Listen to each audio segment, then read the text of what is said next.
Нашата клиника е създадена преди около 40 години, 1975 година. От първия ръководител е професор Александър Попов. Клиниката ни е едно от водещите звена в областта на ендокринологията в България. Разполагаме с 26 легла. Имаме много добър екип от високо квалифицирани специалисти. Лекуваме всички ендокринологични болести. На година през кабинета ни преминават близо 4000 души. Клиниката е една от много добрите клиники в болницата. Разполагаме с съвременна апаратура за диагностика. Плана на учебната работа трябва да кажем, че имаме изключително голяма активност. 5 докторанти имаме в момента и 6 специализиращи лекари. Това са млади хора, които имат голямо желание да работят, да се грижат за своите пациенти, но и да създават наука. Така че имаме много публикации с факт-фактор. Това, което е гордостта на клиниката, напоследък се създаде Център за превенция на захарния диабет.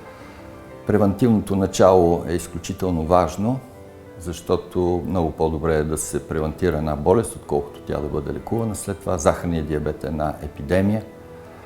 В България повече от 7%, 7,6% от хората от 20 до 75 години имат захарен диабет. Прогнозата е, че той ще расте. Така че бяха реконструирани помещения и с пари на Европейската комисия бяха оборудвани с съвременна апаратура.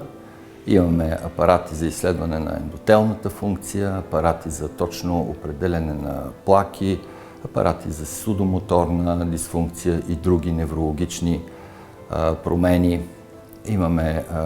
Очакваме всъщност да получим немидиретична фотокамера, така че идеята ни е на хората с преддиабет да могат да бъдат установени усложнения, които на практика ние очакваме да намерим при развит вече захарен диабет. Оказва се, че те са в един по-ранен етап и след това те ще бъдат включени в една програма за превенция, за да не бъде допуснато развитието на заболяването.